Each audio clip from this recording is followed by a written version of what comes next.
The night has come.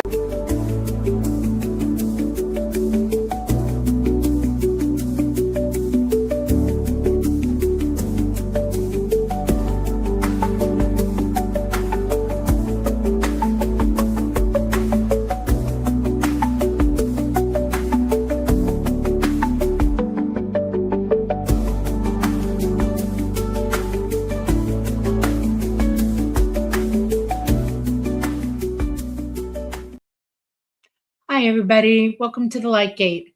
We're coming to you live from the beautiful city of New Orleans in the state of Louisiana at the United Public Radio Network at 107.7 FM and the UFO Paranormal Radio Network at 107.7 FM or 107.4 FM. They are on the Gulf Coast. We're on Facebook, we're on Rumble, we're on YouTube, and we are on Roku. We have a really great show tonight. First, I want to just say thank you to our sponsors for our network. Carnation, you're really great. Keep it up. We thank you. And we have somebody that we've been on their show, and I absolutely forgot until everybody reminded me about it tonight. And so I finally caught up with my memory, and I'm just going to let Preston go.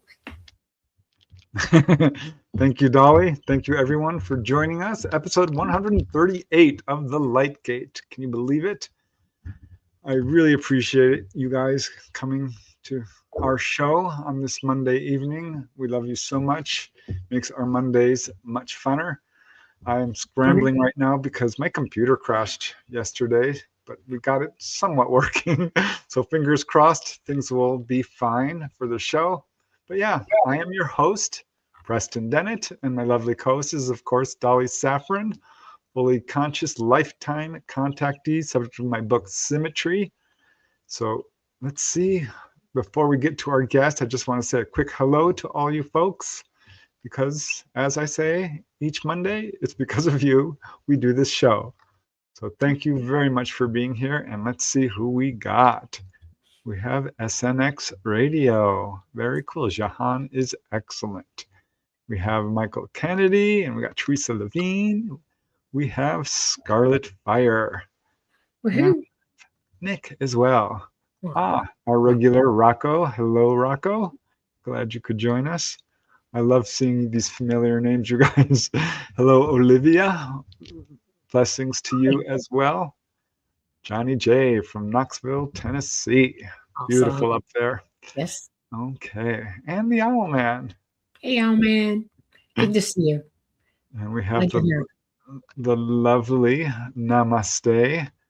Thank you so much, Namaste. I don't know how you do it, but we are endlessly grateful. Thank you so much. You're like the most generous person I've ever met. So thank you. And Sunny Burnett. Wow. Amazing. You guys, Sunny. We truly appreciate your support. It helps us quite a bit. So it does. Thank you. Thank you. Thank you. And another regular, Louise. We love you, Louise. Bellion Light Gators. Okay. Let's see who else we got. Little Dove. And Z Sun Dragon. Hello. And, yeah, lots of familiar names today. Catmaster Trash. Hello. And our guest is also in chat. He does the Boundless Authenticity podcast, in case you guys don't know. Right. So we'll say hello to you in a second, Jehan. But thanks for being in chat. That's awesome. We have Samuel Bassel. Nice. Nice to see you. Thank you. Hey, baby, it's me. Ah. All the way from Scotland. That is awesome. Very cool. Let me whip through these real fast because I am now just about at my limit of getting to say hi to you folks. Hello to the lovely poetic poems. Poetic poems. And Selfie McSelferson. I love it. That's one of my favorite ones. Yeah. We have Ruthie, or did I always say hi to Ruthie? I think I may have. Yeah, I did. Dean Bra, thanks so much. We'll keep up the great work. Thank you so much. Carl Mids, all the way from England. We have lovely Patsy Foister. Patsy. Poetic Poems is from Virginia. Very cool. And I think we're pretty much caught up for now. If I missed your name, I'm so sorry. You can slap me with the wet noodle at the end of the show. Bambi Dudley, chilly Philly here. Oh, it's going to be a cold winter, isn't Oh it? yeah, I know. It's We're going looking down bad. to 24 tonight. I'm not happy about it. What are you going Not at to all. do? Okay, well, I guess it's time to introduce our esteemed guest. Let me just put on the little ticker tape there. And let's see who we have here. I'm going to read his bio. This guy is really interesting, and it was such a joy to be on his show. Jehan Settaur is certified hypnotherapist and a former musician who helps people to break free from subconscious self-sabotage. So important. With skills in additional healing modalities like CBT, NLP, mindfulness, and nutrition, he guides clients to heal deep emotional blocks and live with true authenticity. He's also the host of Boundless Authenticity, the podcast that dives into raw, unfiltered conversations about healing, consciousness, and the hidden truths mainstream culture avoids. And he has a Facebook group by the same name, Boundless Authenticity Podcast, dedicated to sharing love, truth, and wisdom on these subjects.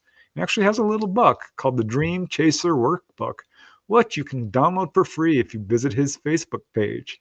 So please do that. This is very cool. His YouTube channel is amazing. Check that out. The links are in the show notes. And he writes there, what if everything you've been told about healing, consciousness, and reality is only half the story? Boundless Authenticity is more than a podcast. It's a raw, unfiltered journey into the hidden truths the mainstream avoids. Each episode unlocks powerful insights from radical thinkers, spiritual pioneers, and fearless healers who challenge the status quo and awaken what's dormant within you. If you've ever felt like there's more beneath the surface, there is. And this is where you'll find it. And I love this part. One of his favorite quotes is, life is a great work of art, and we don't realize that the reason we never see the full detail is because we are the medium used to create it. So very cool, Jehan. I love that. Let's bring you up into the stage. Hello, Jehan. Hello there. How are you doing? I'm doing good. Surprisingly, I'm not frying in the heat. It's been a really weird season so far. Normally it's like 87 degrees, but it's actually kind of chilly tonight. Yeah, Wow. winter is coming. Yeah. You realize that because of the South Atlantic anomaly, that's where our new South Pole is going to go when the poles finish changing.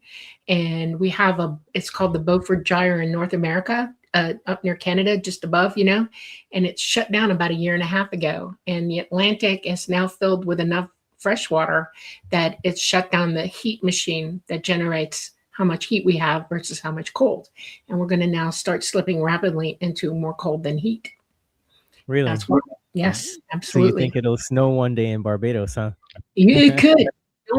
Don't knock it. I've seen snow in Miami, not kidding. Yeah. So Well, things are changing. I saw the Northern Lights here in Georgia for the first Yeah. time ever. And I lived in Chicago. We never saw them there. So, that's it's getting strange. I know. So, okay, Preston, go. I'm going to know this. all right. Jehan, as Dolly warned you before the show, how I love to start each show.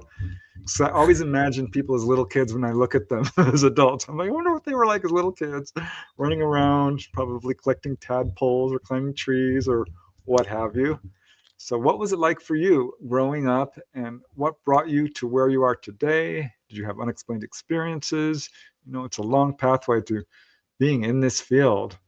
And I'm always interested to see what winding path brought people to where they are. So how did it start for you? Oh, well, you're going to love this. I mean, when I think of my childhood, I just kind of, I don't want to say that I don't have the greatest relationship to it, because I realized that it was leading up to something. But man, I wish I was just like the regular, unaware little kid who just wants to play with toys, and you're like, do, throwing stuff and playing with blocks and stuff like that. But I went through all of the regular kid stuff pretty quickly, and I suffered mentally and emotionally because I felt like I always had a knowing that I was here before, and I knew that the way that the system was set up around me was wrong, and I knew that the way that my parents were and my family system was extremely dysfunctional, and the way that they acted wasn't right. And there was a lot of it, being a small child, you just kind of have this knowing, but you don't have any proof yet because you're just little, right? You don't have any reference point. So I basically was born into a household with people who would, I guess I don't want to call them narcissists outright, but they displayed those personality traits as it's categorized. I'm not really that much into calling people narcissists because there's a lot of complex stuff into that. And I think that what happened to me is that I knew the way that they were behaving towards each other wasn't right. I knew the way that they behaved towards me hurt, so that made it not right. And I kind of felt like I was trapped a lot when I was a kid. So I think I retracted it more into myself, which gave me a greater point of awareness. And I'll just tell you about, I remember the very first time that I became self-aware as a child, standing in my yard. The grass was about as tall as I would. It's maybe about 3 feet tall. This was just before my 5th birthday. Wow. And I remember looking down at my nose because there was butterflies and stuff flying around and dragonflies and stuff. And all of a sudden there was like a feeling like somebody pushed me. But I didn't really fall forward physically. Mentally, I remember feeling myself go, whoa, even though my eyes were open. And all of a sudden I was surrounded by tons of dragonflies. The wind that was blowing previously to that, it went really still. And this in an instant, it was like something turned on. And from then, I kind of started to reject everything that my parents said was true, everything that the teachers said was true. They have a lot of conditioning here where you have to become allegiant to the flag. And I was like, no, I'm not doing that. And to hear a kid saying that kind of stuff, it scared a lot of people because they were like, oh, you need to do what you're told. Just do what everybody else is doing. And I think that set me up for even more mental suffering because I couldn't understand why all these rules and stuff that felt wrong were being pushed, And I think I had a pretty unhappy childhood. I don't think there was a lot of time, except for when I was with my grandparents, that I was actually happy. So my grandparents were the ones that gave me a lot of traditional wisdom, and I pretty much model my grandfather's behavior to a T. I even walk the way that he walks. My sense of masculinity is very much of a man that was born in 1923. A gentleman. A gentleman, but he's not afraid to pull his belt out either. He'll whip you, whether a child or adult. If you step out of line, you do something ridiculous, you better watch out. So I've never really been the kind of person to sugarcoat things, and it's got me in a lot of trouble. My father was a real bad alcoholic and extremely verbally abusive, and that kind of paints my childhood memories with a really dark color. It's almost like a palette that doesn't even really exist. Somewhere between an ugly dystopian color, like a lot like how the skies look these days, essentially a monochrome mixed with purple. Every time I think of my childhood memories a lot. And I remember my mother doing the best that she could, but also not knowing what to do. I remember my sister being just a very dark and evil person. And I remember my father was always fighting a battle with himself that he never had the language to communicate. And all of that affected me. And the things that he said to me repetitively affected me. And really, I shouldn't say my only, but my first true love was music. And I always wanted a drum set, and of course, my father said drums don't have a volume knob, and I said, "Yeah, no shit, Sherlock." And he's like, "Okay, well, you're getting a guitar," and I was like, "Okay, well, I'll do that too," because I always had these visions, and I remember being about almost 9 years old.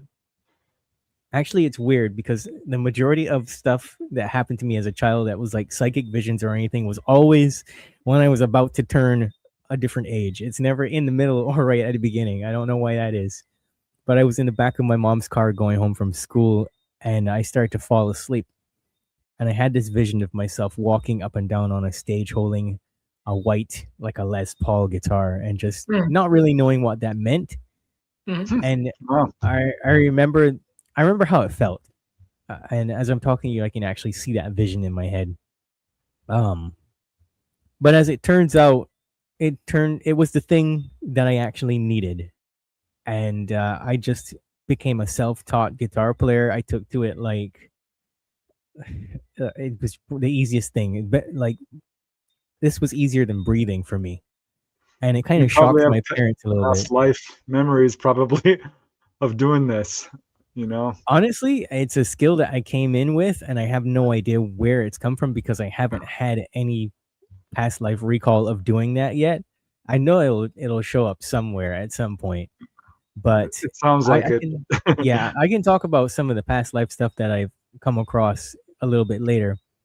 But music's the thing that shaped me, and it also saved me, even though it led me down a pretty dark path. Because by the time I was about 17, 18 years old, I'd probably experienced more heartbreak than a small child and a teenager should have. And I was trying to basically channel all of that frustration into music. And I wanted to become like the rock star. And I got involved in what I like to call the cult of sex, drugs, and rock and roll. And that did not lead me to a good place. It led me to hanging out with all the wrong people who then tried to set me up to Wow. get me involved in drugs so that I wouldn't take away from their spotlight. Or, you hear about, I don't know how much of this stuff you can say, but you hear about handlers and things like that all the time. And that was my real life first brush with that world of secret societies and handlers and people who just, they don't like you, so they'll do anything to derail you. Wow. Trial by fire for you. Damn. Yeah. It wasn't easy, but I will never actually say that I'm ungrateful for it, because I ended up doing a lot of good with that. And so yeah, I just got into drugs and drinking in various ways. By the time I was 23, I was so burned out on people and their stuff and everything that I tried to get on an exit point, I like to say, and just get out of here. And it didn't work. And I said some very foul language, and I was like, I can't even kill myself right. And I think when I said that, I actually had a really big emotional release and a shift, that I just had an awareness that through everything, something inside of me much deeper was keeping me hanging on and keeping me just as diligent as I could in a drug addled and alcohol infused state of consciousness, to try to get somewhere with that. Wow. And anybody can call it whatever they want to call it, but I just know that there was something that was pushing me under the surface, and spirit, very simply, was just pushing me. And I remember having, on the third attempt at trying to get out of here, something like what people would call a near-death experience, except I didn't go to any white lights and there wasn't the voice of God saying you have to go back or anything like that stuff that you hear about. It was a murky brown room and these two beings came on either side, and it was just kind of looked like the way that my hands are doing, like jazz hands, shimmering. And there were no words. There was some type of communication. It was really short, and I came back from it. And I remember I slept for about 2 weeks. And I mean, literally 2 weeks, I did not leave my bed. Everybody was worried. Friends, everyone, they were showing up at my house and trying to talk to me. And I think a lot of people thought I was having some kind of mental breakdown or like developing bipolar or something like that, because I just wouldn't leave bed. And there was a part of me that was completely different after that experience, and it just wanted to get better. And shortly after that, a lot of different things started happening for me musically. People reached out any which way they could, from radio stations, record labels, bodybuilders. They were like, I love your music, let me send you some protein and a workout plan so you can get fit and look real good. And people sent me books. And I like to say I was born in the middle of my mother's semi-spiritual awakening, because she woke up but she never got out of bed in the end. And she had a whole bunch of books on like new age spirituality and stuff. But it wasn't until somebody gave me a copy of M. Scott Peck's The Road Less Traveled that I actually read it all the way through. And then I read People of the Lie, and I was like, wow, okay, so that's what's wrong with the people in my family unit. That's what's wrong with some of the political leaders that I saw just blatantly doing things that would destroy other people's lives and without a care, and I started to put two and two together, and I think that was the creation of a mini conspiracy theorist inside of me. I read that book, so I know what you're talking about. It kind of woke me up a little bit. A lot of what you're saying is really amazing to me, because I had some of this as well. I remember at age 9 having a kind of awakening. I'm like, how did I get in this family? Oh my gosh, where did I come from? And while my family wasn't terribly dysfunctional, it wasn't fully functional.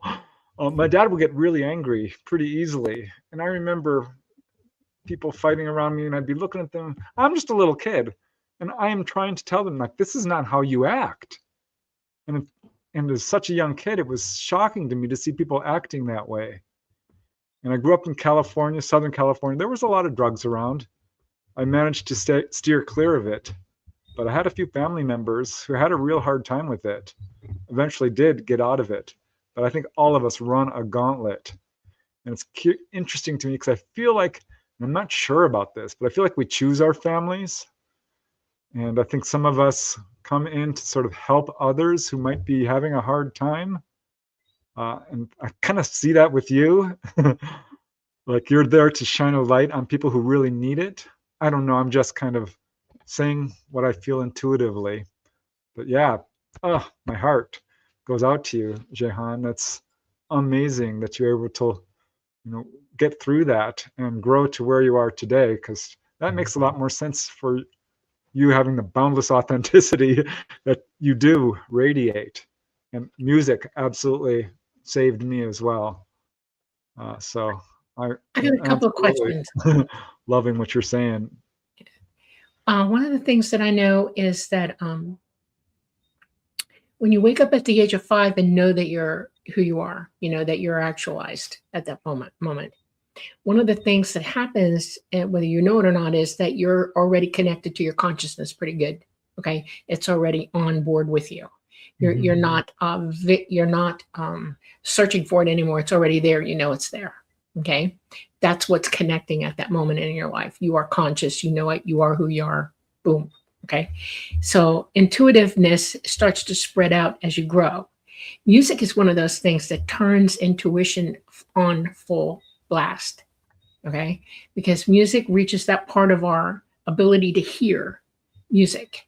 And I'm not talking about listen to music here. I mean, hear the music of all intelligent voices all around you. It's the full-on ability to hear the life that's going on around you in the universe, and it's chatty, very chatty.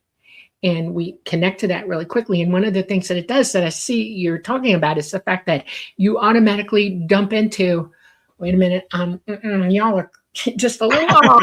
Something's wrong, and you walk around bewildered a lot, like, how can you be this way? And one of the things that happens to us, and we all three of us got this problem, is that you start trying to tell them, in a roundabout way, sometimes directly, indirectly, you could do this a different way, or how come you're acting that way? Or, it causes direct confrontational moments in our lives with family, serious confrontations, because you're the one who's considered divergent when you're not. You are not, they are, you're fine. Okay. And this is the way society planned this. No kidding. Where the aspect of the political stuff that started going on, they started messing with everybody's heads immediately in the 50s and 60s, and it's just gotten worse ever since. And to hear and see through that, horrible conditioning, I'm going to use that word, conditioning of humanity, and to stand there going, wait a minute, no, stop it. This is unacceptable. And I find it interesting because you've gone, and then you were attacked literally by the things that can hurt you the most, by drugs, by alcohol. Okay. That was a deliberate act upon society, on people who they don't want to be turning that ability on. Most alcoholics will tell you, I'm very psychic. I hear everything. I'm emotional. I'm sensitive. And they just think that they're trying to drown it out. Oh yeah, they're being made to drown it out, because if you express the entirety of your being without that stuff, look what would happen. Okay. And they didn't want you to be that way. They didn't want you to be a truth teller. They didn't want you to be signaling to everybody, we need to think of something else, because your consciousness is capable of sending it out to the masses. We're capable of broadcasting to one another in great volume. Okay. And if there are enough of us together doing that one thing, right, everybody hears it, and it starts to help turn or wake people up or make them realize this is not the way it's supposed to go. The work that you're doing now, I want to know how you got into that. What put you into that, literally? Okay, so let me answer that question, but let me tack on a little bit onto what you were just saying about the music. So Okay. everybody talks about, and I'm guilty of it, I use that language too, because this is how people are conditioned to think that there's a difference between subconscious and conscious, but there really is none. Right. I always say it's like 99.9999999% of you, and that little small percentage is the part of you that's able to be conscious. But there's people that sit around in labs all the time just trying to figure out, how do I target their limbic system so that they do all the bad stuff? Exactly. Right? Yes, I agree 100%. Yep. And anything can be used and abused. But music unlocked and strengthened that part of myself, that because when you're playing an instrument like the guitar, it's totally counter to everything. Not like piano where it's all pushing and you're using both hands to do this same movement. And on guitar, you have to concentrate a lot more to get that into your system so that it's automatic. And through that process, then everything that's under the surface just starts coming out, or like psychic impulses. Me, I'm primarily auditory. I had to teach myself how to be visual. Yeah. Because people would be talking about some of the most grotesque things, and I'd be there like deadpan, like, and like, because I have no ability to visualize those things. I had none at that time. So I would just hear things, and I did not share those things. I grew into that and kept that to myself. And so it became a superpower, so to speak, that I learned to silently and secretly harness, that then led me to the next chapter. And to add to that as well, that wasn't my first near-death experience. I was a sick child too. I had a lot of asthma issues and stuff, which went away magically once I changed a lot of things about what was going on inside of me. But I had out-of-body experiences and stuff like that, and saw my sister crying on the edge of my bed, and I remember thinking consciously, looking at myself a little bit of a distance away, like, why is she crying? She treats me like she hates me. You know, like having those kinds of thoughts. Um, seeing other people and just keeping that to myself though, and never telling anyone that it happened until much later. And so all those different changes were happening to me. So I was very familiar with spirit. So I think what happened next and how I got onto this part of my life was I was just magically given the opportunity to go and travel to the United States and live my dream of playing music as a hired gun guitar Awesome. player, songwriter, and ended up hating every moment of it because I realized how people actually are in that industry, what they actually want. It's not about talent, it's about who can be exploited the most. And I'm not taking anything away from the handful who do slip through the cracks out of sheer hard work alone and to get to a certain point. But I would continue to hit the same ceilings over and over. And I was so fast forward to about a little over 12 years ago. Actually, you got to go a little bit further than that. About 15, I was playing a gig somewhere in Allentown, Pennsylvania, and this really tall guy, and I mean, I'm a short little guy, so I'm looking up at the guy, and he taps me on my shoulder. I'm like, and he said, and, you know, basically what I was doing was I was telling the sound engineer what to plug in where. And the guy comes in, he taps me on the shoulder, and he says, "Hey, you have a tremendous affinity for leadership. Have you ever heard of coaching?" And I'm like, what's that? Hold on a second. I turned around to boss the sound engineer around one more time, and then I turned to go back to him and looking like this, expecting to see his face, and he was gone. Yep. So I just searched all around the bar. He was gone. I was like, why would you ask me a question like that and then just leave? That's really bizarre. So naturally knowing supernatural. That's how tall whites operate. Just saying. That's what I think it is. I usually call it my angel moment, but it's either something like that. It's interdimensional intervention. That's what that was. Exactly. Yeah. Because my curiosity for that one question was piqued so much, I actually went home immediately and just Googled it. And first there's like personal trainers and stuff, and then I see Tony Robbins. And I'm like, oh, that guy, I've heard of that guy. So I actually had a roommate that had done some training, and he was like, yeah, it's great, you should check it out, it changed my life. And that's how I started getting into that. And then I was like, okay, but this is a scam though. So I moved on to other things, learning other things. I'd done psychology at the University of West Indies, and then there were some issues with that, but my curiosity for it still peaked. And I just picked up where I left off. And then when I started reading Freud and Carl Jung, and I was like, okay, this is a scam. I got to do something different. So Thank you. So I started reading. I started reading outside of the box books on subjects, reading textbooks.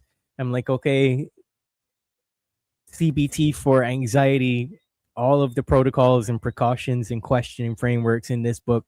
This is a scam. I got to find something else. And I just kind of like laser focused on the one idea of what is the subconscious. And that led me to hypnotherapy, which they claim is the study of the subconscious. And I thought to myself, okay, but you can't really study something that technically isn't called that, right? So through thrusting myself into radical spirituality and reading every textbook I could find, from the Vedas to Bhagavad Gita to the Quran to the Bibles, Jerusalem Bibles, you name it, I started to map the common threads between those things. And I was like, okay, but this is a scam, so I got to find something else. Wow. Right? So there's a common thread for me is, okay, immerse myself into something, find out it's a scam, extrapolate all the wisdom from it, use it, and move on. That's exactly perfect what you did. Perfect. That's good. You're schooling yourself. That's right. Yeah, that's another thing I resonate with. Absolutely.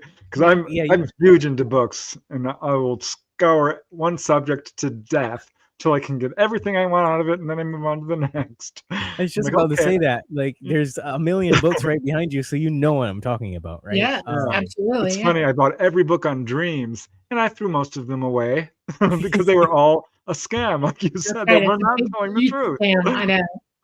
Yeah. It was I'm crazy. greatly opinionated about a lot of stuff, okay? And I'm going to say it out loud right now. Uh-oh. Should there be no misunderstanding me. If you are psychic and you know how to be psychic, if you are a student of what wisdom is, sage wisdom, and how to achieve it, none of the double talk, BS, walking around using terms that make absolutely no sense while you're talking and trying to sound like you know what you're talking about when you clearly don't, is not on my list of things that I want to keep hearing about right now, because we're at a point where people need to start telling the truth. And none of that includes the truth. If you're scamming, you're not telling the truth. And I'm just going to leave it there. Okay. That's exactly how I feel sometimes on the podcast. I'm like, wow, Yes. if I just went with all the people that were like me, there would be exactly 10 episodes of this podcast. Yeah. How would I have a show? So I'm like, oh, how did I get myself into this? Yeah. But We have the same anyways, problem. We work really hard to vet our guests. Yeah, I'm not just putting anybody on this show. We talked about it, that we're trying to spread three things: common sense, the truth, and how to attain wisdom. Period. All those three things. And it doesn't matter what genre it encapsulates that whatever guests we have. We're just looking for people who are already on that path to telling the truth and have genuine things to say, and that's important. And then we just want to let them talk. So go. Yeah. It seems like everything you went through, Jehan, has been very important in shaping your pathway to where you are now. Yeah. You know what I mean? So all of it has a very bright outline, silver outline. This is cool, right? We got to learn one way or the other, Everybody's path is different. We all have different karma. And if it gets you there, it gets you there. And that's a good thing, It really is. And I would do it all again. I would do it all again. I would not be who I am if I had not done everything I did. That's right. Yep. Yeah. But one of the most important things that I wanted to get off my chest here is that I'm like you, Dolly. I have very little patience for BS. And the entire reality is constructed on it. And the whole game is, how can I keep this group of individuals from realizing that nothing on the outside inherently has any value? It's everything that's on the inside that matters. Exactly. And you couldn't put it any better than that. Right. Keep going. That was what I was like, exactly. I was like a squirrel chasing a nut. And whatever was activated inside of me was so strong that people were actually worried about me, because I would be up late at night pacing the floors, or up late at night with just one small light on, meditating and reading and studying. And I would be like, okay, whatever is in this book is not sitting with me. And so you meditate and you see the other side of it. But that was when I started to then get this connection rekindled to the UFO phenomenon, because so this was 2014. I started then having these dreams come up that began when I was a child, and it was a recurring dream all the way from about age 3 and 4 through most of my childhood, stopped in my teenage years, and then it started over again in 2014. And it's very simple, nothing fancy, none of this other crap that you hear people come up with. Wow. Yeah. I just like, and I can even let you inside my head momentarily, Dolly, because I know you can do that. Yep. You can probably see me remembering laying in bed. There's a window to my left. I'm looking up at the ceiling, drifting off to sleep. And then there's no difference between me having the actual experience and the dream. So I've obviously fallen asleep or into a trance induced by something. I'll speak very non-specifically. And in that dreamlike state, a big bright white light comes down above the house. Yep. And then you can see my patio as it was at the time, these old black and white terrazzo tiles and a black railing are going around to a short staircase. And I'm seeing my uncle and my mother having a conversation but there's no words. It's completely quiet. And then this light also encompasses them. They have no knowledge of it. And all of a sudden, I'm inside of something. I am not going to label it as anything. And there is a reassuring feeling over the left shoulder as I'm looking out at the earth, which is not flat, by the way, in this dream. It's round. And it's just this strong reassurance of what I'm not sure. I've never been able to pinpoint through any regression if they're saying everything is going to be all right, or if you're one of us, or nothing along those lines. It's very non-specific. I can give you words. And so that's where it just repeats over and over and over without any ending to it. And it comes back in 2014 along with visions of that period that you can't talk about where people wore diapers on their faces and things like that. I know. Where I was actually seeing that happening and wondering, why are people inside of their houses? Why is there military on the street? Things like that. And there were crafts in the sky, but they didn't look like the stereotypical ships either. They were all spiral objects moving. They're all back engineered stuff. It's not ET right now, not at all. They left a couple of years ago, and anything you see in the sky now is definitely from here, you know. And they're coming. Yeah, that's definite contact for sure. Yeah. Well, you want the words? Do you want the words that you heard? I can give you. Drop them on me. Child, loved one, we are you. You are us. We are all one. We love you very much, and you are safe with us always. That's what you heard. That's what they would have told you. They could have just said that. All right. We don't always use words. That makes sense. Words are loose nets to capture actual meaning. Right. Mm-hmm. Yeah, and it wouldn't have been actually a voiced sentence to you. It would have been in your head, you know, and you would have been looking dead in their eyes when they said it to you. You know, they had an actual connection with you. Yeah. That's interesting. So yeah, and I know that I've had past lives on other planets as well. So oh yeah, definitely. Yeah. We get around, don't we? We absolutely get around. I have memories of things that I cannot explain here at all.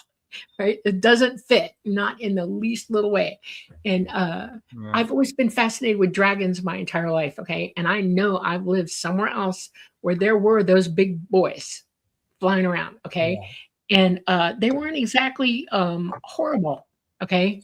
And they got along with all of us. We had some sort of symbiotic relationship going on together. Okay. And the dragons that they draw here or you know, create here and stuff don't even come close to what they look like, you know? Yeah, dragons was a big theme for me at one point, and somebody actually gave me this. Look at that. Yep. And it used to have a big cross hanging from it. I don't know why, but it was like a real big one. But this protected me from being hit by something when I was out at a concert with a whole bunch of people. And I actually felt the wave of energy hit, but it hit, absorbed into the cross, and the cross fell off. Wow. And I looked around for it and I couldn't find it anywhere, but I kept this as a reminder. Wow. But I went through a phase. I went through a phase where everything was like dragon related, and this one has a sword or something on it. Yes. And it's just all this different stuff. Yep. There's something to that. My sister-in-law used to draw dragons. She's very close to me. She does the artwork for my books. She drew dragons as a little girl, and they put her in the corner and basically ostracized her in school because of this. One of my favorite OBEs I ever had. I ran into my backyard and I saw what I thought was a UFO coming down out of this cloud. And it wasn't a UFO, it was a dragon. Landed next to me. It was my dragon. I was able to climb on top of it and ride it off into the wild blue. It's so cool. There's something really powerful about dragons. I see this coming up with people who are deeply spiritual. They have this weird dragon connection. My Akashic book is a blue sapphire on the cover. It's a large, oblong, blue sapphire, and the back of it though has a big blue dragon on it. Not it's sort of like a little less than sky blue. It's lighter than that. It appeared there one day when I was a teenager, and I was like, "How the heck?" And my onboard mama said that belonged to you at one point. That was yours. That was your buddy. And I was like, okay. And I thought about it, what she meant about it, and I realized that I really did live on that other world, and I really did have a buddy, and that was my dragon. Okay, we worked together. And so interesting. I know. It's funny because when I was a teenager, I started really getting deeply into spirituality. And as a little kid, I would climb up to the top of the pine tree behind our house, which was 100 feet high. And I'd stay up there for an hour or two, and people started to get worried. I don't even remember some of this. They said, I came down, and they're like, what are you doing? I said, I'm listening to the wind. I'm learning from the wind. I don't remember saying that, but that's what they told me I said. But my dad at one point is like, what is wrong with you? I should have taken you to church, because he didn't. They never took me to church. They rebelled against it. They thought it was a scam. Ultimately, they took my 3 older brothers, but us 3 younger ones never went to church. But yeah, when I started talking about OBEs and UFOs and life after death and past lives, he thought I'd lost my mind. Half my family did. They seriously questioned if I was still sane. And I was looking at them like, you guys are the ones who are not clicking to it. You'll see. This is important. It's exactly what you're saying, Jehan. It's the inside that counts. And when you see people who have, prejudices and stuff like this because of the color of their skin or the shape of their body or what have you, it blew my mind. I could not believe it when I became an adult and walked out into the world and saw this. I'm like, oh my God, I had no idea. I was that naive. I thought people told the truth. I was wrong. No, no version of it. Okay, so I have a pointed question to ask you. What made you decide?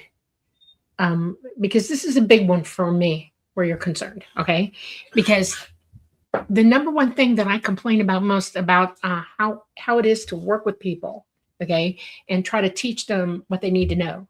Tell them the truth about things, and the greatest enemy of that. And I'm going to use the word rightly, enemy of that is self-sabotage. People self-sabotage almost on a minute-to-minute basis. And it's a big deal. And it's hard to, it's not hard. I keep saying that. I've learned to stop thinking that way because it doesn't help anybody. One of the things that we all need to accomplish is the cessation of self-sabotaging ourselves. And the only thing that I can equate with that when I think about it is the fact that the human brain itself, our physical mind, is a habitual thinker. Everything with us is habit.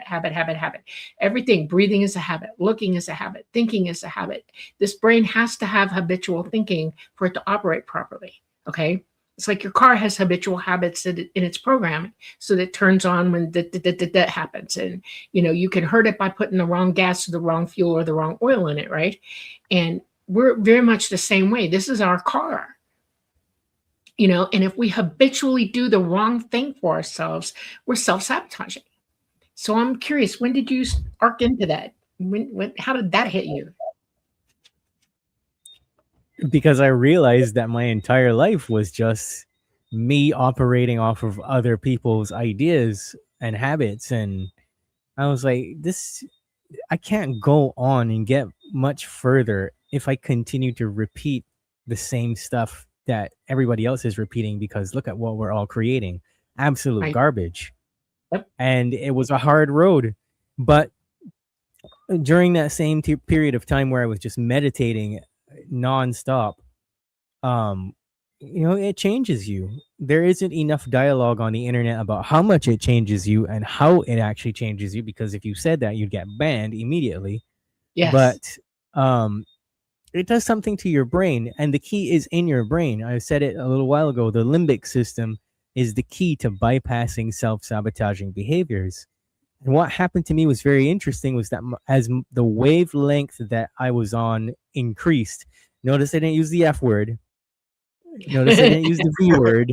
Yes. I said the wavelength that I was on, because it continues yeah, as you grow and you mature your spirit and you bring more of that into yourself, you realize that it's not really so much about frequency or vibration as it is about retrieval, right?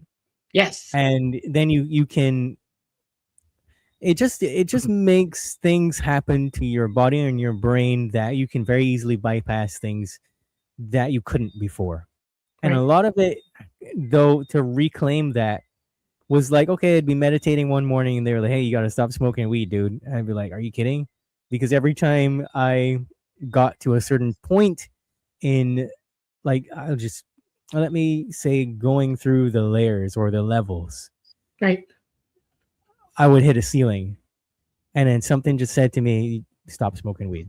And I'm like, all right, well, I guess it was time anyway. And then for me, a lot of people get annoyed when I say this, but for me, it was, you got to stop drinking coffee. It's too much caffeine. It's causing you to hit a ceiling.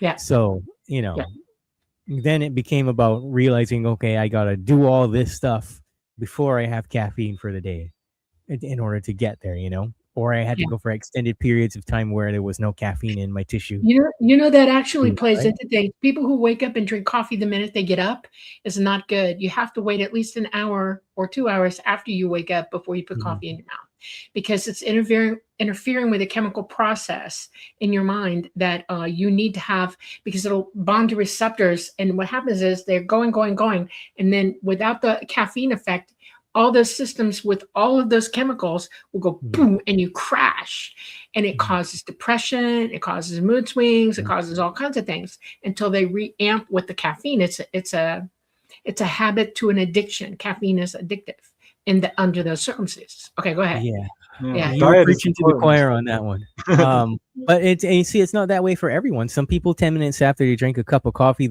all their brain activity reduces to nothing. And they think they're in a flow state, but they're not. They're actually a flight risk.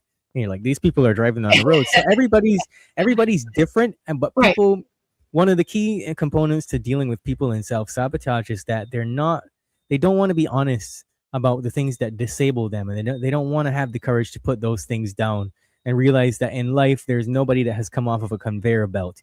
Some people might be caffeine sensitive. Some people might be THC sensitive. And so they have an abreaction to those things. Some people, some people can't have sugar. Some people can have as much sugar as they want. It's the same thing, but it's about finding out what's right for you. But if the limbic system, in short, is overtaxed and it's pushing you into fight, flight, freeze, or whatever, fawn would be people pleasing, things like that. You're constantly playing out all the bad stuff because all the bad stuff is there to protect you, to keep it short.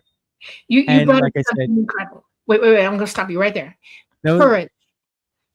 Hold on. Okay, go ahead. Hold on. Okay. Before you say what you're going to say, I just want people to understand that when I say those things, it goes so far into dark territory and into an attack on us, the organisms. And now you can say courage. Go ahead. Okay. So we all know your limbic system is all the nerves in your brain and how they're reacting to everything. Okay. All the way to your brainstem and all the way down your spinal cord and all the way out to every part of your body. All right. The master is up here and the rest are just little sensors going to it, but it's all part of your limbic system. It's your nervous system, literally. Okay. And how it reacts to everything. Some people are born with proclivity to have a limbic system that's overreacting to everything because you're very, very, very sensitive, and it can hit you so hard that it teaches you absolute abject fear. Now, one of the conspiracy problems we have to deal with today is that the monkeys on the other side of this fence know this, and they started playing into it, and they started doing everything they could to make everybody afraid of every bloody thing. And it makes it really difficult for people to see that and to know that fear is the limbic system triggering you, not an immovable wall. It's not a wall at all. It's nothing.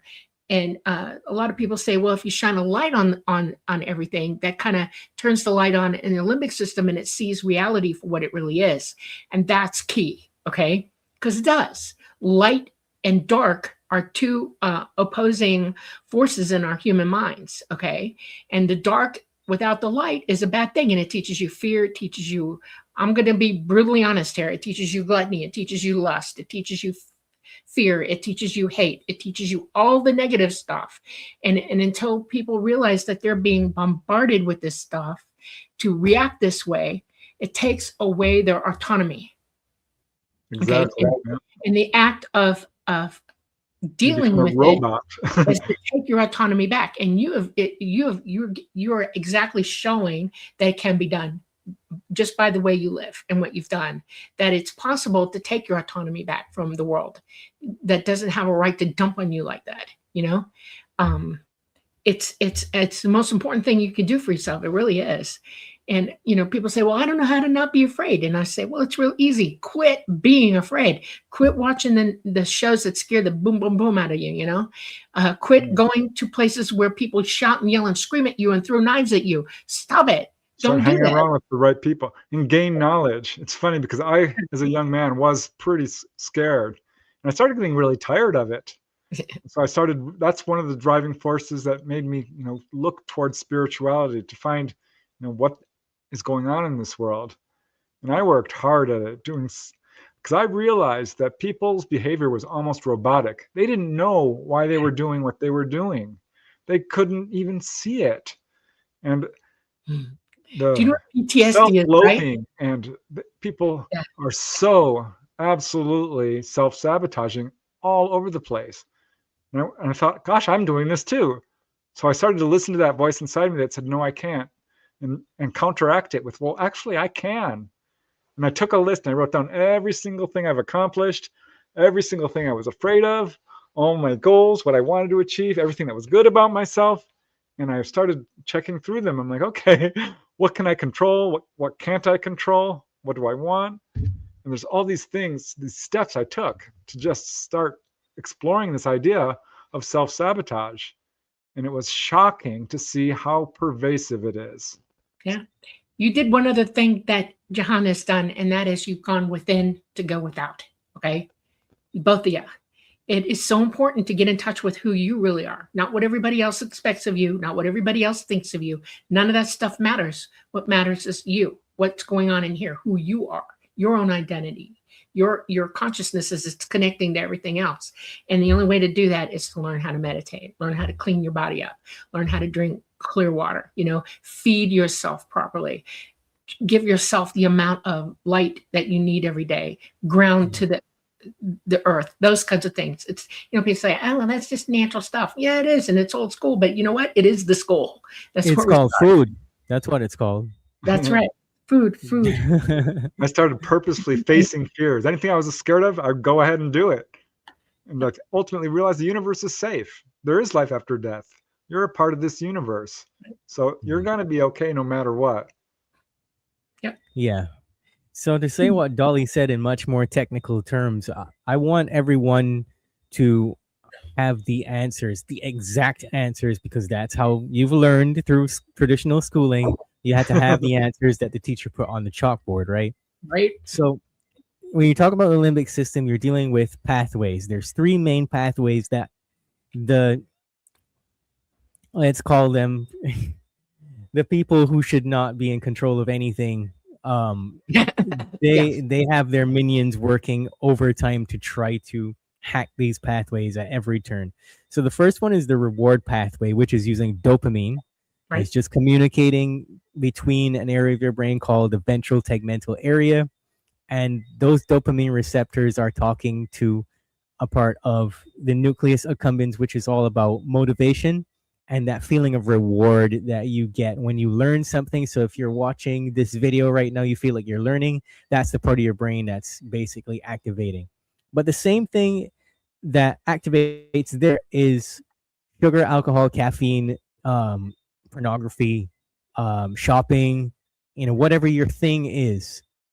And so you're just dealing with the production of endogenous opioid peptides in your brain. So why a lot of my process for dealing with people is controversial is because you have to find the things that are triggering this, that are going to take you out of repetitive behaviors so that you can actually see yourself the way that you are, because most people are just complicit living in lies, right? Yes. And they're like, oh, okay, this is then where something that cognitive behavioral therapy, the Beck Institute, recognizes as permission-giving beliefs. And those are the things that are found throughout alcoholism and all addiction, but it's the same for, I think I'll just have another cup of coffee. I'm kind of tired right now. It can't hurt, right? And when you are caffeine sensitive and this thing is hurting your brain and your body in the worst way, and your doctor doesn't know it because he's probably doing the same thing, right? Or your psychiatrist or your psychologist doesn't know it because the literature is paid for by the people who lobby for genetically modified coffee, and they don't want to let you know, right? So the whole prescription drug industry too is a mess. Yeah. So they've got like a quarter of the information in the DSM-5, but it's incomplete, and they're like, "Oh, we don't know what the rest of it is. It's just inconclusive." Okay, so therefore, a person isn't being dealt with as a whole individual. Like I said, they didn't come off of a conveyor belt, but all of these details are missing, and well-intentioned people, arguably, that just don't know any better themselves are continuing to follow these protocols, and so the cycle repeats, right? So then you have the contentment pathway, which is more about serotonin, which is just a very small amount that's actually circling around in your brain, and it's going to a part of your brain called the dorsal raphe nucleus. And can you repeat that? The dorsal what? Raphe nucleus. The DRN, dorsal raphe nucleus. And so it's just a very small amount. It's like these neurons that manufacture serotonin, and then it's going to different parts of the brain. It's not actually neither here nor there to get into all that. But it depends on how it's distributed and what parts of the brain that it goes to that gives you a particular cognitive outcome, right? So imagine that's under attack all day long too. So you have these clusters of neurons that are not firing the right way. But my favorite one is the stress fear memory pathway, which is what is being triggered, and it's made up of the amygdala. That's right. Hypothalamus. That's right. What's the other one? Pituitary. Hippocampus. Hippocampus and the pituitary. Yeah, there's a bunch of prefrontal cortex. Yeah, it's all right in there. Yeah. So imagine that the prefrontal cortex is supposed to put a limit on behaviors that are bad for you. Right. But if it's weakened by these devices that we have here, or it's weakened by repetitive television watching, it only takes a number of seconds for the prefrontal cortex to deactivate. So you have no control. This is why conspiracy theorists have been told to constantly talk about it, about how, you know, the prefrontal cortex deactivates, and then you can blindly, you know, accept information, and it goes no further because they don't want you to know the other part of it. They don't want to tell you that meditation for a certain amount of time can rewire and fix the problem, but stay away from the device because all the LED screens and everything that's around now, the LED lights and everything that we use, are damaging your brain. But the problem with the stress fear memory pathway that's really intriguing to me is that I have had to fight with people for beliefs that didn't come from them. It came from the television. It came from TV shows that they watched, and they learned things, how to be self-deprecating. They learned how to self-soothe with smoking or alcohol, or they damaged their relationships because they're basically taking in the hippocampus is like a tape recorder that's recording every movie they've ever seen as an actual memory that they have experienced. Right, and it's not. It comes down to emotional, opinionated, self-centering. In other words, if your opinion is worth more to you than the actual facts of something, you're now a completely person who has been taken over by it. And it's really hard to get somebody to go to the place where they go, wow, that's really actually happening to me. Oh my God. And consider the fact that this is something they have to deal with. It's a huge step to take that step into that reality, you know? And it is incredible to me. We transmit, here's the other part. Because you have a pineal gland, you know, that's your brain's transmitter. Okay. It's also the receiver. And if you're in a TV environment in a bad music environment or a gaming environment where you got goggles on your face and it excludes all reality from you other than that, the only reality, you're exactly right, you're perceiving and understanding is that reality. And it's nothing but BS. You're hearing nothing but no truth, nothing, no reality whatsoever. And reality can't be overcome until you make that step. You decide, maybe this is right. And what's important is to get people to exactly consider it for 5 minutes. Just think about it. Read the data, So I'm curious, you have a book out? Do you have a book? No, I don't have a book. Anything written down? I don't need to have You got a little booklet. Okay, so that little booklet you were talking about is just questions on a base level, very, very basic level for people who want to then begin to change themselves. I have another one, self-sabotaging beliefs workbook. It's in that group as well.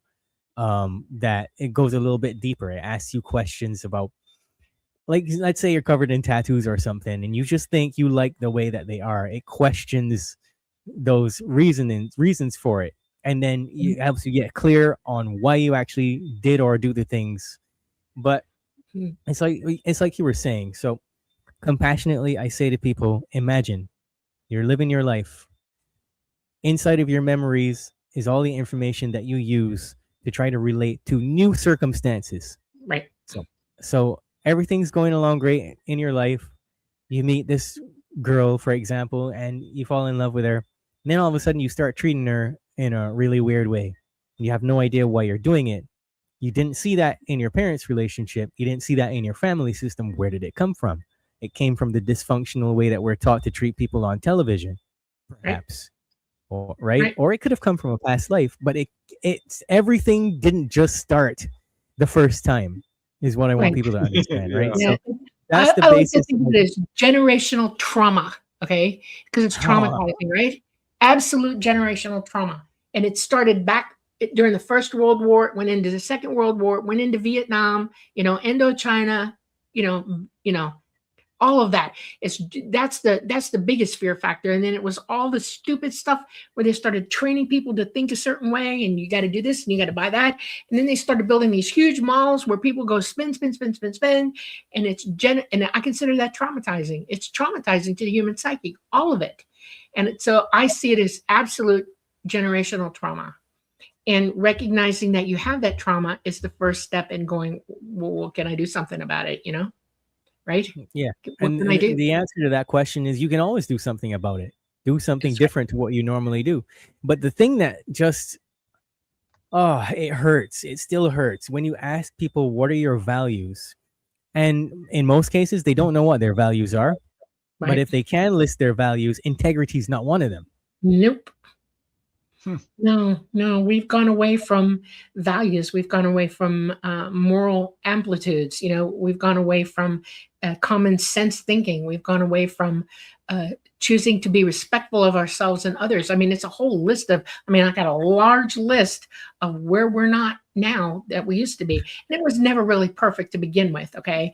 There's like generational trauma all the way back, but there are generations of us that had a little bit better chance of maybe coming into consciousness more and understanding it more, and there are a lot of people who are, I've met, okay, see, I'm a baby boomer, okay?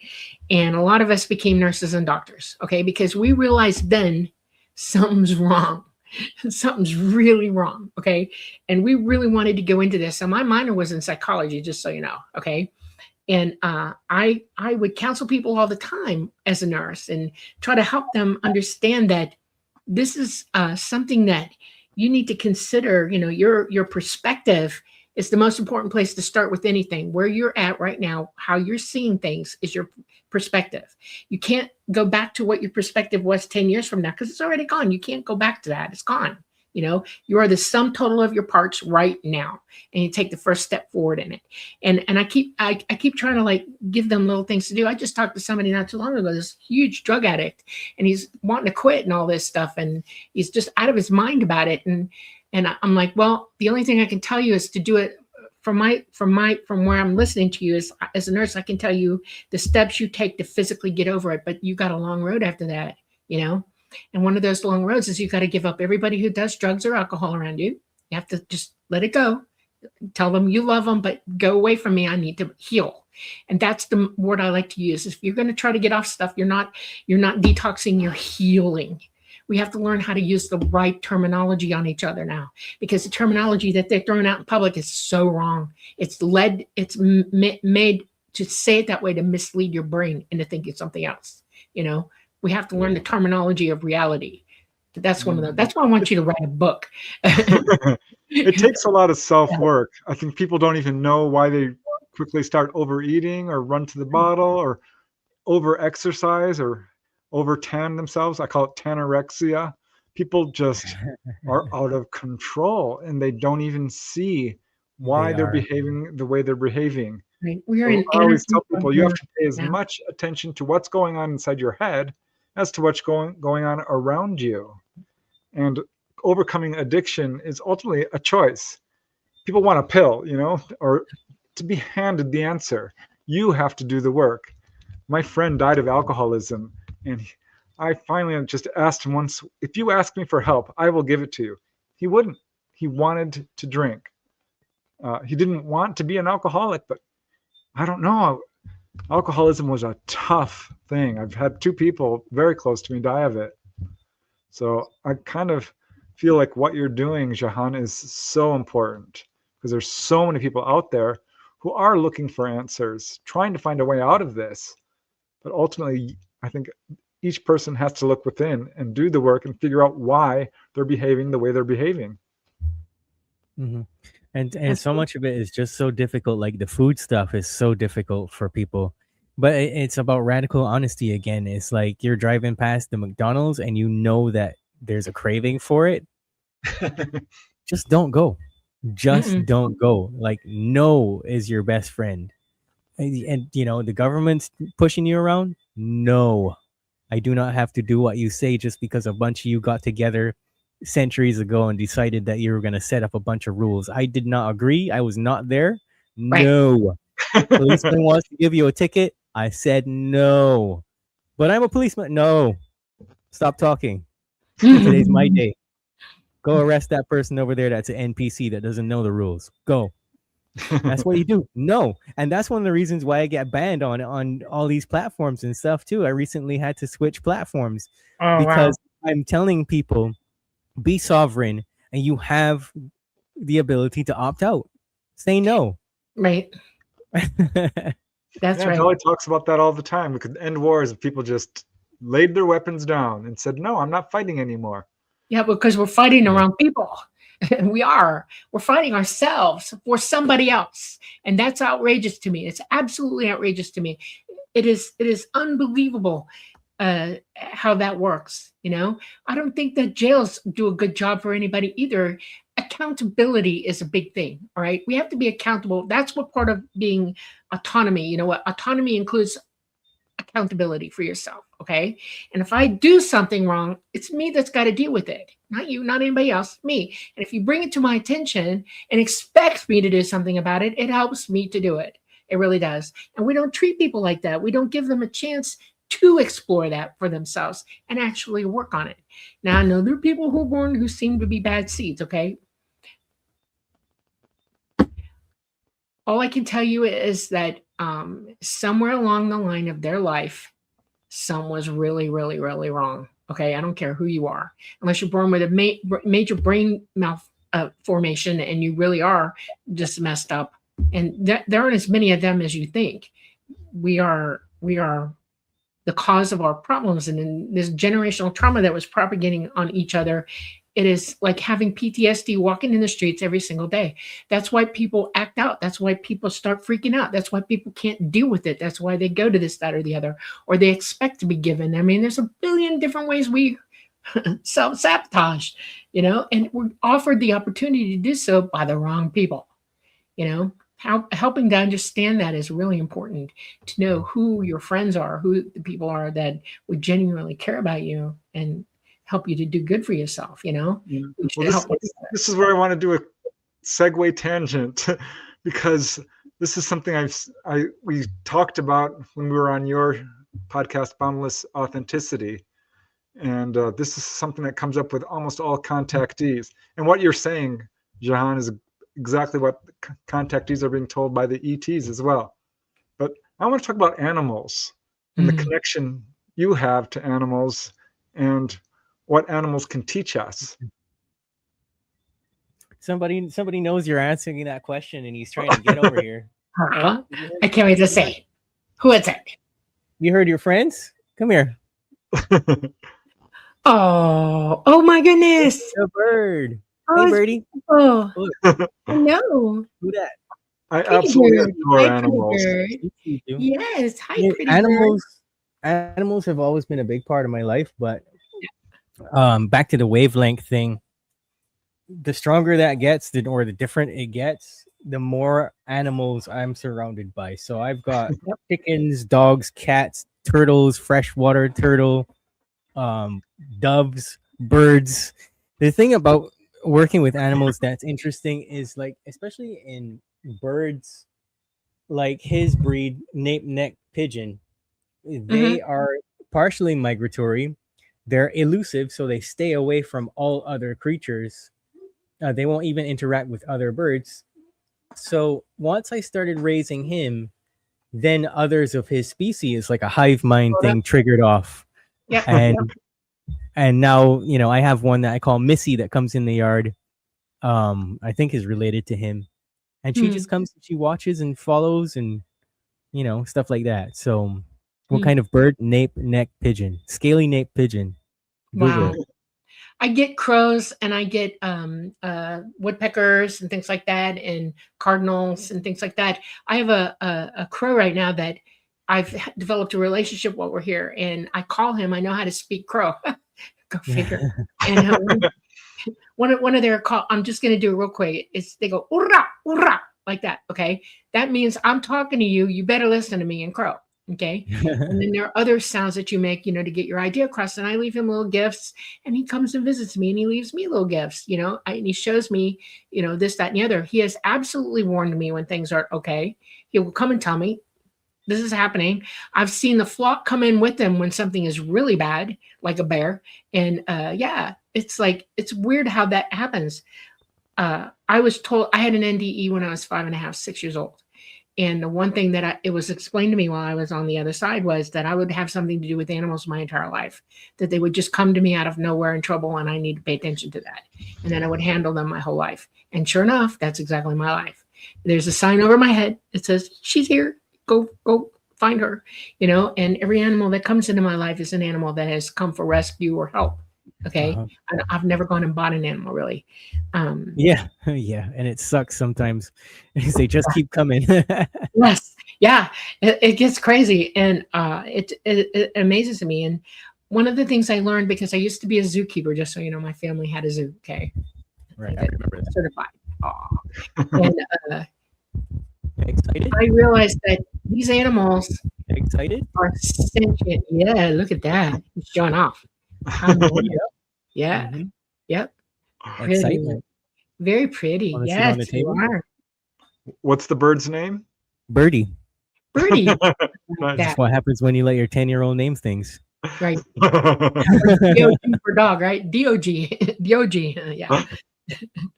Or CAT. Kata. Yeah. It's weird. I've had parrots. I've had, at the zoo, I absolutely had more parrots than I could possibly tell you. And it is monkeys, you name it. We had everything. I've had instances where animals came into our zoo that were abused, horrifically abused. And I was the one that would go and sit with them and do work with them to try to help them be okay where they were at and to give them the best life possible. Okay. That it wasn't, I totally empathized with them somehow, and I can hear them in my head. And they had this one leopard. She came out of Crystal Springs, Florida, where the glass bottom boats were. They shut down, and we got her from there. And they had declawed her, which is mutilation. Okay. And she had her own enclosure with nobody else in it because she could not defend at all. And she was older. And she just sat there for days and days and days. And I get out in there and I sing to her every day, and I would bring eggs, and I would just roll the eggs in. I did not try to touch her, just, She had a big old play log in there and some other toys and stuff, and she just watched me. And one day I said, "Do you want something?" And she looked at me, and I said, "Do you want something?" And she rolled over like this on her side, and I said, "Get that log," just like that. "Play with me." And she did. She grabbed that log and tossed it clean across the cage like it was nothing. I couldn't have lifted it. Okay. And we did the pounce around. I ran around, with her and going, dong, dong, dong, dong, dong. We had a really good time. And she was a little bit out of breath and we were having a good time. And I said, "I love you" to her. And I swear to you, I heard it right back. "Thank you." Okay. And it's when I started handing her eggs by hand to her mouth. And my cousin who owned the zoo was watching me from back. He was always watching what I did, okay, because he couldn't understand how Mama Doolittle operated, okay? He watched me. And he said, "That was dangerous." And I said, "No, it wasn't. She was never going to hurt me." And he said, "How do you know?" And I said, "Because she took the egg out of my hand without growling, right? No malice, no ears back, nothing." And he said, "No, she didn't." I said, "She never will now, never." They had a Berber lion there. His name was Arjuna. He was a goof, okay? He was one of the last living Berber lions on the planet in captivity. And they were trying to breed him to get some more babies going. It never happened. He never bred, okay? It's like he just knew, and it was like, "No, we're done. Y'all effed with us." No, Yeah. I interview a lot of contactees, all of them. I want to write a book about Dolly's animal stories, honestly. Yeah. But all of them have these incredible experiences with animals. I've had some very cool ones myself. So I was not at all surprised, Jehan, to know that you've got this close connection because I think they have so much to teach us, and they're very healing as well. They bring them to convicts to help them rehabilitate. They bring dogs into hospitals to help them rehabilitate. There was an out-of-body experience I read about, I think it was from Marilyn Hughes, where they were trying to lift people up from a lower realm. And these were not good people. And they would put a baby rabbit, and this one earthbound soul was absolutely transformed by his love for this baby rabbit, was able to see the light, literally. And go up. You realize that one of our jobs here is caretaker, right? Mm-hmm. That they're not here for us. We're here for them. They're part of our ecosystem. We should be coexisting. I love the animals. There's so much to teach us. Yeah. One of the saddest things that ever happened, I had a ringneck parakeet named Blue. Oh. And so I'd never really had any experience with them before. This was about 4 years ago. Mm-hmm. She had a hurt wing. She falls into the yard and she's looking for something to eat. She's eating some berries out of the tree and stuff like that. So I come out, I bring a piece of a banana, I put it on the wall. She sees me, and it's like when somebody looks at you and they're like, hey, you, come here. Yep. She jumps onto the wall, scuttles across the fence, and has like a big smile on her face. I don't know how you could smile with a beak, but she figured out how to do it. and she's like, "Hey, come here. And she gets down and she eats the banana and she inches close to me. And I'm like, "What's your name? What's going on?" Mm-hmm. And I just heard in my head Blue, and I'm like, "You got to be shitting me, right? Like you couldn't come up with anything better than that." And she just kind of like made a cackling noise and ate the banana. And I was like, "What is happening here?" So I went back inside. I came back. She's waiting on the fence for me. So I tried to catch her, and she's like, "Okay, maybe that's a little bit too much, buddy." She flew, crashed into one of the bushes. I grabbed her and put her in a cage. And I was like, "Okay, we're just going to hang out for a while and you can eat some good food and stuff until your wing heals." Well, her wing never healed. Mm-hmm. And she stayed. And a year ago, I was trying to find a friend for her. So I got this bird from this guy, but the bird was sick. The bird had some kind of a disease. Gave it to Blue. Within a few days, Blue was dead. Oh, But so sorry. Blue is the first animal that taught me how to communicate telepathically with animals. Yep. She started sending, like, I would be, because I do like push-ups and stuff outside on the step and things like that. And she would try she would try to say the word baby. Mm-hmm. Wherever she was before, I think maybe somebody owned her, and she Mm-hmm. learned how to just go like, "Beep, beep, beep, beep, beep." So she would call me over. She'd like, baby, baby, baby, and get my attention. And when I got her attention, she would look at me. And the expression she did was so funny. It'll be like, and Yep. when she did that, she'd rub her belly against the fence for me to pet her. But she started sending me communications, and I started actually like not hearing words or anything at first, but like somebody was just like in the side of my head. So Yeah. I started learning to pay attention to that. And I would go right up to her and I would look at her and I'm like, okay, well, tell me. And so she would send these thought bubbles, as I call them, over to me. She would imagine something in her mind, put it in my mind. And I figured out how to do it back to her. So I would imagine a thought and then see that thought expanding into a bubble around my head about this big. And then I would imagine moving that bubble over onto her head and she would understand what I said. Exactly. Oh, Right? Yeah. So I That started is doing so that with my cool. chickens. If it was getting late, I wanted the chickens to obey me and get into the coop and whatever. I would do the thought bubble. And I looked at her, I was like, this works. And she's like, right? She's like, I told you. So Yeah, we that's have an how I learned. we have an aggressive rooster that we should have put in a pot. Okay, a little stinker. He killed 2 of our other chickens. He didn't mean to. It was he wanted to have babies with them, and he was too big for them, and it hurt them. I at first my first reaction was to be livid, angry about it. And but I kept giving him chances. I kept like, if I'm gonna put him out of the coop, and if he survives, okay, fine, And when I feed him outside and water him, and he started following me around like a baby, and he lean on me and look up at me, and I'm like, oh, okay, what do you want? And in his head, he was like, I am so sorry. Please let me back in the coop. And I would tell him, no, you're not going back in there. You're too big. You're going to live out here from now on. And we took a giant doghouse we had for the Great Dane and turned it into a new coop for him. Okay. And but he'll follow me around. And if I open a door to something and say, come on, get in, he does. He listens to what I say in my head, and he jumps right on in. And it's like, I'm not really training him. It's coexisting with him. I'm offering him shelter when it's 10 degrees outside, and he's taking it. He's like, okay, I believe you. He trusts you. It's trust, that's the greatest gift you can give an animal, is absolute abject trust. They trust you back, and they have your back after that. It's amazing. 100%. Our dog is a rescue, and she's, poor thing, was starving to death. Duchess, our Great Dane. And she is absolutely psychic, no doubt. You cannot pick up your shoes, and you can do it very quietly. She will come running out of the bedroom. It's so funny to see. And I was in bed having an OBE, and she comes bounding into my room, OBE, and says, hi, my name is Duchess, and I love you. In English, to me. Blew me over. I'm like, oh my God.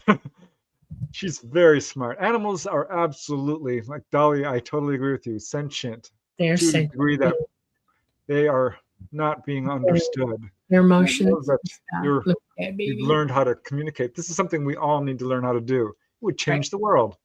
Yeah. Absolutely change the world. Yeah. He's grabbing at my face and all that right now. He just wants to give love. Here you go. So once I do that, he's satisfied. Yep. Very cool. What we're all capable of, right? So so I know that you've had some ET experience, and you're definitely a contactee, just saying. You are.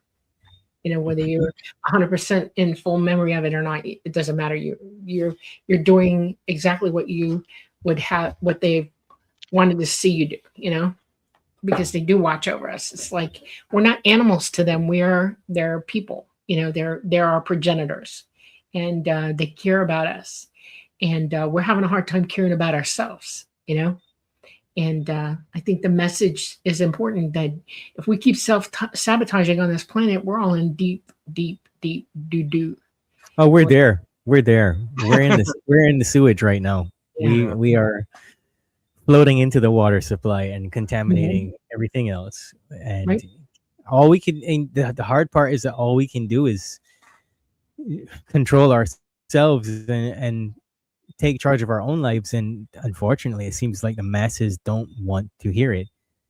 There used to be a time where people were a little bit more open and receptive. Like, I'm just getting tired of doing the self-sabotage work with people too, because it's no longer people are coming to you and they're like, okay, fix me. They come to you and then they want to argue against what. Yes. Oh gosh. What is that? I'm trying to figure that out. It's almost like not cognitive dissonance. It's something else. It's beyond that level now, where if the TV didn't tell them, it's not real. And, if their doctor didn't tell them, it's not real. And, even if you give them all the evidence and they read it, doesn't have any effect whatsoever to change their mind. You put people in like hypnotic trance, you change things around, that you change things around, and you see they have a shift, they do nothing. And it's like all the tricks of the trade are no longer working. I know. I only have one thing I say to people now. You know what I say? I'm not kidding you. I've gone here now. It's like, okay, we're here for a short time. We're born and we die. And there's only so many years in between that. And everybody's got a number. Okay. And after we leave here, we go on. And one of the things that amazes me, people don't grasp, is you're not going to live forever. Nobody's going to put an implant in you that keep you alive forever. You're not going to freeze your brain and come back from that either. None of that's going to happen to you. No. None of it. Okay. This is the lifetime you're in, and you need to experience it the best way you can, and at least hopefully do it in joy. Joy is so much better than being afraid. Joy is so much better than being confused. Joy is so much better than everything else. And inside joy, truth sits, because truth can produce joy in you. And that's what I tell them. It's like, it's up to you. Whatever you do with yourself from here on out is really totally up to you. I don't want you to believe a bloody word I say anymore. I want you to look up what I say. You do the work for yourself. You prove to yourself what I say is true or not. It's up to you. And I just leave it at that, because we're all here. We're all going to do this one way or the other, and nothing else. I'm not responsible. It's not my circus and not my monkeys. Teachers can't teach for lifetimes. They have to give information out while they can. Hopefully you heard it, and the students become masters on their own, Yeah. I've said that many times. I very often I say to people, hey, listen, it's not me that has to do the work. I don't have to change. Right. You're taking my time with your problems. So figure out what it is you want. If you want to fail at life, go on about your merry way. And sometimes it's received well, and other times it's not received well, and that ain't my problem either. Because one thing I learned is that nobody's ignorance is my responsibility. It ain't for me. I went through my stuff already. But when you started your podcast, this happened to me. I want to know if it happened to you. People started attacking me for being over opinionated. People started attacking me for telling my guests they were wrong. People attacked me for all kinds of things. Okay. Horrifyingly attacked me. And one day I said, you know what? This is my show, not your show. If you want to be in here, you need to be respectful. If you're not, I'm going to knock you out. And I'm not playing. It's going to happen. I've got my finger on the trigger. And if you're going to be an idiot, leave. And I stood my ground. And anybody who knows me knows the truth of that. They will tell you she won't put up it with anybody's BS in here. Okay. Have you had that issue at all? Very minimally at the beginning. So early 2022, late 2021, early 2022, people were like, oh, well, I don't agree with this guest, or I don't agree with that thing. I said, I don't care if you agree with me or not. It's not, it ain't up to me. Listen, if you got a problem with what's going on here, Joe Rogan is an option. Yeah, absolutely.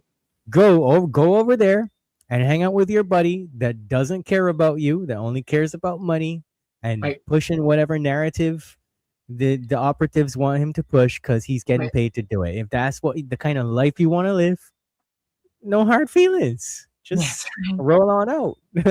Yeah. Yeah, for some reason, people find delusion comfortable. I don't know. Waking up in the morning can be hard for people, crawling out of bed. But waking up is absolutely the pathway we have to take. We have to wake up. The thing that I've said recently, Preston. I've said recently, all of y'all out there talking about you love your family and you would do anything for them are liars. Because you wouldn't do anything. You would only do just enough to show up and let them see that you're there, but you're not going to do more than what's being asked of you. especially some of these men out there. What happened to real men that really were that warrior archetype, that no matter what happened, if the government came around saying they were going to do whatever, digital ID or whatever it is, they'd be out there with swords ready to chop their heads off. It would never get off the ground, right? Yep. Exactly. Thank Yep. you for saying that. I'm a bit of a Valkyrie. I have more of the Viking blood than I do any, my traits, and slightly I'm a warrior for the truth. I'm a warrior for common decency. I'm a warrior for people respecting one another and not doing horrible things to one another. And if it shows up on my doorstep or attacking my family, it's not a good place for you to be on the other side of that. It's not, because I will react to you. Absolutely. Yeah. You don't want to give to earn a good karma. You give to because it's the right thing to do. Believe me, you talking about giving. If I got to give some licks today, I'm going to give it too. Believe it.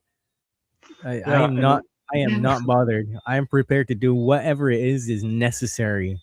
And letting a person live in delusion is not doing them any favors whatsoever. Letting them commit evil acts, no, you're not helping them at all. So telling the truth might hurt, but ultimately you're doing them an absolute service. Does this happen to you? Do you go around people and you don't even really tell them what's going on, but they don't want to admit that there's evil going on? Like whatever it is that's happening now, it's not evil. And I feel like that is fundamentally caused by several things, but one of those main things is spiritual bankruptcy. Yes. Because one of the things that happened to me when I was getting to know myself in meditation for years straight was that I realized I had to come face to face with all of the concepts of evil, the many faces of evil, how that looks, the things that we're told are good that are evil, and really be like, you know what? There's a lot more evil out there than there is good. And I always remember M. Scott Peck again when he says, evil is live spelled backwards. Everything that is evil is inherently anti-life. Yeah, it is. Common sense. I will never underestimate it. After reading the books about the Holocaust, that's when I really woke up to how much evil there is in the world. And if you underestimate it, you are doomed. It is. We're steeped in it. It's exactly what's going on right now. School. You want to hear something funny? I put this up on Facebook earlier today. You ready? I wrote, evil is as evil does. The damn drug cartels are a supreme threat to humanity. Want to know something? Letting them live to kill another day is too many days. Wake up. In other words, you root it out, you pull it up by its roots, and you shake the dirt off it, and you put it in the fire and say goodbye. Get out of here. It's the same thing with your DNA. If you have a DNA structure, and we learn everything, our DNA changes from us doing things wrong. Okay, it alters us somewhat. Okay, and when I say heal yourself, I mean heal your bloody DNA that you packed up with all this stupid stuff. Get rid of it, root it out, yank it out of your body and your mind and your soul and your heart and everything else.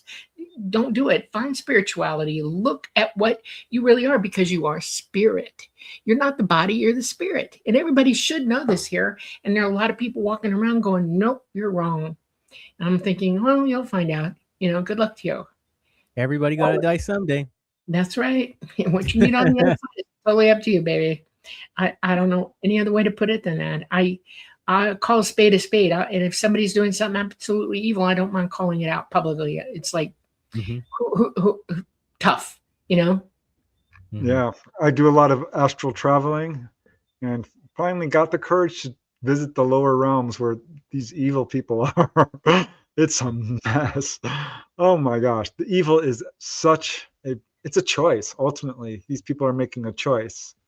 And I don't think that there is any, how would I put it? Brook no quarter. You cannot allow evil to gain a foothold. It's such a My problem. thing is that good wins in the end, but they're living in denial. And that's why at this present moment, there's every last ditch effort to kick people like us off the internet, because the internet is just full of garbage anyways. And so Right. they don't want any good content on there that's going to make you think differently. It's not about the information. It's about people thinking differently. Right. That's the issue. And I feel like the amount of delusion that they have to maintain is so emotionally and physically taxing. That's why you're seeing all these celebrities in Hollywood are like looking different and stuff like that, because evil's catching up with them. This is why so many politicians and stuff in especially like European countries, the UK and stuff like that, they just, when they talk, they just look like you can see lights flashing in their eyes, like there's something inside of them, like I don't know if I want to say the D word, I don't know if I want to say demons, but there's something otherworldly that's overtaken these people that keeps them running, because hardly any of them really sleep that much. You know, something otherworldly is behind that. There's a Demonic force. possession is real. I will say that. And if you're weakened emotionally, you're weak to a demonic spirit coming and messing with you. You really are. And I think that's going on now more and more and more every day. I think people are starting to become involved in ritualistic demonic thinking. You know? Oh yeah. Yeah. And Yeah. you know, back to the TV, the majority of the content on TV is anti-God. So if you're anti-God outside of a religious context, you're training a person's mind to be anti-life. Right. Exactly. People need to tell the truth. Lies is one pathway towards self-destruction. Greed, the 7 deadly sins. It's true. This is something I instruct people when I'm teaching them how to do astral projection. You need to overcome gluttony, lust, greed, laziness, anger, all of that stuff. You need to overcome it if you want to be really successful at astral projection, because it's called the emotional body, the astral body. And you go out and you have all this stuff, you will deal with it and it will come at you full force. I'm not an angry person. I popped out of body, I would get so angry. I don't have any eating disorders. I don't. When I popped out of body, I would get really hungry. It was the strangest thing. So I was dealing with, issues that I didn't even know I had. But it turned out to be a really good avenue. He says, my folks are berating me right now for watching you. Well, nobody's accepting your responsibility, guy. Oh my goodness. Timbo says, Dr. Jerry Marzinski. Jerry's a friend. Jerry knows what he's talking about. He's seen real evil. Something that we all need to start looking at and being honest about is the geoengineering thing. Yes. We're breathing that stuff in. Right. And it's making us sick. I don't want to say too much, but I recently had someone close to me got pericarditis infection in the tissue around the heart from there's more than that. I can name you 8 diseases right now that we're dealing with because of that. 8. It's Go also ahead, name them. No, we'll get kicked off. I'm a nerd. We will absolutely get kicked off. I have to watch every word that comes out of my mouth with regards to that, because I'm holding knowledge that I'm not allowed to spew. And okay, say it on my show. Come back and say it on my show. I don't. I'm when you go to the grocery store, look at the label, and there's tiny little words at the very bottom, not in the ingredients, it's below it, but derived from bioengineered ingredients. Yes, and we also have shots that people are taking that are effing with them as well, and the 3 biggies is myocarditis and a new type of ability to clot up so bad that they can't help you with it once it starts. And it's not a blood clot, it's a protein clot. And the people that started talking about it were the morticians. They were coming back and saying, there's a problem, okay? And they still won't talk about it openly. If a president is listening to this show, look, bloody heck, stop the vaccines now. Any mRNA vaccine, and that's enough said, you should be not doing it because you're harming humanity with it, all of them. It's not okay. You better don't say that word a third time, because I can tell you, YouTube's gonna put you through a concentration type camp training. They tried to put me through that training recently, and I was like, I can X out of this. I exit out of it, and it's like an active strike still on my channel, and I'm like ignoring it. Yeah. Like, you know that we're on the verge of losing all free speech. We're in the beginning of it now. Look at what happens in England. 19,000 people have gone to jail in the last 2 or 3 years for saying things that the government didn't want them to say. Innocent things. And they were in Parliament today trying to deal with that fact and trying to implement more controls over people or fight against it. It's both sides of the aisles were clashing today, and I haven't heard yet what the outcome is, but they're going down. There's more censorship around us right now than you know, and we're starting to go that way now. Here, well, the folks who are behind that better be careful, because revolutions happen. People in the get UK, tired. 2 million people have signed what is it, a petition, and the government said, that's not legal. And obviously people should be like, yeah, because the legal system's only set up to protect you, not us. right? Exactly. But nobody's thinking that, and I said it, so you might get banned for that one. I'm sorry, but yeah. Yeah, we're aware of it. We watch it happen. Well, this show is categorized under entertainment. Right. Just so you know. Strictly for entertainment purposes only. Disclaimer. Disclaimer, that's right. But we all know that's the purpose of our show, is to educate people ultimately.